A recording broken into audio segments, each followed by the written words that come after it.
Yo, thanks for tuning in to Celeb Source, your source for celeb news. Now, today we have city girls on men feeling threatened. Nick Cannon's rep on him suing Viacom. We got CeeLo rolling out apologies. Social media throwing out Dababy with the bathwater. Fat Joe in revolt, and NBA claps at fans. Well, I'm not sure if they were fans, but you know what I'm trying to say. Yo, thanks for tuning in to Celeb Source. If this is your first time to the channel, be sure to subscribe. Make sure you hit that notification bell on the side, and make sure you hit the like button in advance. I'm sure we got something for you today. Now, first on deck is the City Girls. Stepping to the stage is the City Girls, who were on a phone call with The Breakfast Club, and they were having a discussion about the current dominance of the ladies in the industry and the hip-hop culture right now. So the City Girls provided their input on the issue.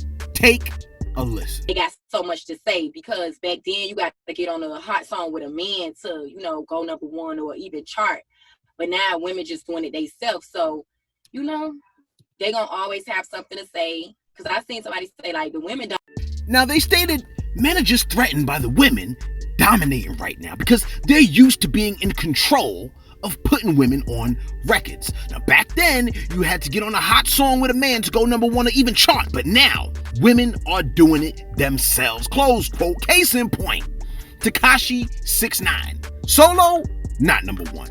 Adds Nicki Minaj on a track, and it becomes number one. Now, although he thought it was him, we all know that it was her. Now, the ladies did make an interesting point. If they spoke about violence and drugs, it would be dismissed as unbelievable. But if they speak about how good their body is, to which you have no access to, the value goes through the roof. People want what they can't get, and you are not getting their bodies. So, your desire for that product will skyrocket. Now, they said they've been talking about this for years, for decades. So why is this a problem now? I think people are saying it's a problem because of the children and how easily accessible the content is. All of it, both men and women. 1 in 3 STD. I know. You don't want to talk about it. You're like, yo, just keep it moving, okay? Yesterday, we reported to you that Nick Cannon was planning on suing Viacom CBS for $1.5 billion, largely in connection with the show Wildin' Out. Now, we even provided to you a detailed response from one of his reps. Well, you may have to scrap that now, because another person stating that they are Nick Cannon's reps made the following statement. They said, quote, "These reports are inaccurate. Nick's focus right now is on unifying communities and combating bigotry, racism, and hate of all kinds, not seeking personal financial gain," close quote. Now, these statements came from Nikki Liberator, who the Daily News states identified herself as a representative of Cannon. The entire statement read from Dan Clora's Communications, which is a PR firm that has Nick Cannon Radio listed as one of their clients. It looks like we'll have to wait and see which story is the more accurate one. However, I can't help but feel like I secretly did want Nick Cannon to sue Viacom CBS for $1.5 billion. But that is his time and money. I'm just watching the whole thing unfold from the comfort of my phone. All I'm spending is bandwidth. So, apologies if, our information was inaccurate, but you know how it is, right? The earlier you get the information, the higher the probability for inaccuracy. Now, but speaking of apologies, CeeLo Green has officially issued an apology to Cardi B, Megan Thee Stallion, and Nicki Minaj. Now, just in case you missed it, which I doubt you did, CeeLo had some words to say concerning the lovely ladies of hip-hop when he stated that the hypersexualization in female art, mainly what we saw in the video WAP, came off as a bit desperate. He initially stated that these women are too high to subject themselves to such base behavior. Now, he's saying, scrap all that, man, okay? He says, quote, "Firstly, I am an advocate of artistic freedom and expression. I bet you all, as well as a fan of Nicki, Cardi, and Megan. You never know when you might, need them in the future. I know most of them personally and consider Cardi and Offset family. Therefore, I would never disrespect them by any means. I acknowledge them as all-powerful, beautiful, and influential women and professionals. I wholeheartedly apologize to each of them for the inconvenience they have been caused due to a snippet of my interview being used as a headline. I don't think the snippet of the interview being used as a headline was the actual problem, but I digress. He continues on and says, and in turn, creating controversy and disconnect between me and these ladies as well as their fans. Close quote. So here's the thing. I think that people should apologize for actions that are wrong, but I don't think that people should apologize for beliefs that they have. You can stand corrected if you come across more information that negates what you previously believed. But if I say popping perks is wrong or promiscuous behavior is wrong and a large number of people come against me and have an issue with me, I don't think I should necessarily come back and have to provide an apology for what I believe to be morally wrong. It's more likely to be unfair to highlight one action as wrong when another action of similar, caliber is right, deemed equally wrong.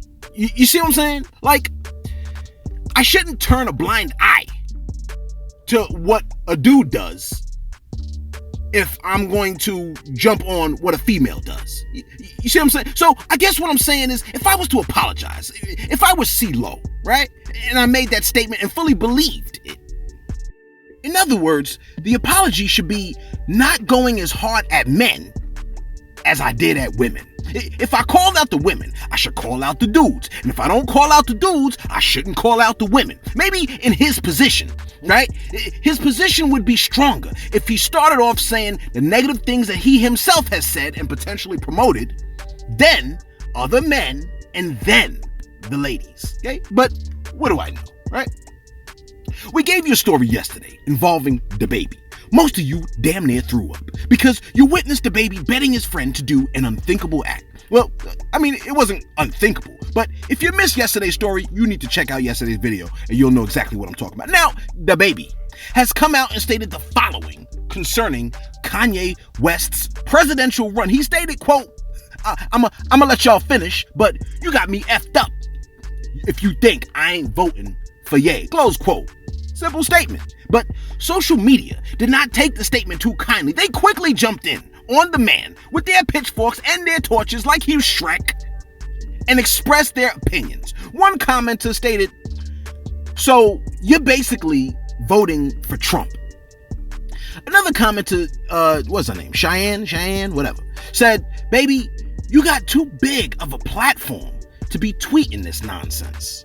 Meanwhile, Peter Rosenberg says, quoting DJ Khaled, whatever, congratulations, you played yourself. Now, I think the pushback is from the idea that Kanye West running for president, right? I mean, it doesn't take Nostradamus to know whether he's going to win the presidential run or not. We all know he ain't going to win, but the main issue is him running pulls votes away from Joe Biden, right? We all know this. And if it pulls votes away from Joe Biden, it leaves us with another 4 years of P.T. Barnum, okay? Just to highlight, your boy disbanded the Global Health Security Biodefense Unit, established by Obama, basically a pandemic team, and then we got ravaged with a pandemic. Now, believe it or not, the circus is still open. Fat Joe has been finding himself making excellent use of quarantine and interviewing multiple celebrities and getting all kinds of inside information, most of it through social media. Well, you can scrap all that because Revolt, I think that's Puffy's joint. I call him Puffy, right? None of this Diddy stuff. Puffy and Revolt has scooped up Fat Joe for their network. Now, Datavio Samuels, COO and co-head of Revolt, stated the following. He said, Revolt is a place for us to see ourselves, as well as a home for artists, creators, and influencers to have a platform for their content to live unfiltered. We couldn't be more excited to welcome Fat Joe and the big cultural moments his interviews are known for creating to the network. Close quote. Fat Joe came through and said, adding on to that, saying, quote, it's exciting what Puff is doing with Revolt and giving a platform to creators and artists. It's time for the biggest show to be on the biggest network. And I'm proud to partner with Puff and Revolt, close quote. Every time you got something good, big people want to take you. I'm pretty sure it was Paul Mooney that said that on the Dave Chappelle show. And finally, NBA Youngboy was on the receiving end of a tweet. Well, I mean, folks consider it a subtweet of sorts. Apparently, someone posted a tweet, right, about NBA Youngboy. And I don't want to say about NBA Youngboy. NBA Youngboy took the subtweet as a clap directly at him. The tweet stated, quote, Megan Thee Stallion is literally a college student on a mission to save the planet while promoting girl power, and y'all mad about her lyrics when it's 20 of your rappers with A kids and STDs that rap about eating cereal bowls of perks, but of course, the black woman is the bad example. Close quote. Now, I think when you make the world worse than how you found it, or the area that you came into worse than how you found it, or if you make the culture worse than how you found it, then you're a bad example. Male or female, I don't care who it is. Yo, if the shoe fits, kick it off, man. Okay? NBA Youngboy decided to respond to the tweet because he felt targeted. And he stated, pusillanimous behind whores. Well, he didn't quite say it like that, but I think you get what I'm saying. Don't even be knowing me. I ain't your example. I'm sure she knows that, bruh. B, play with your daddy. Close quote.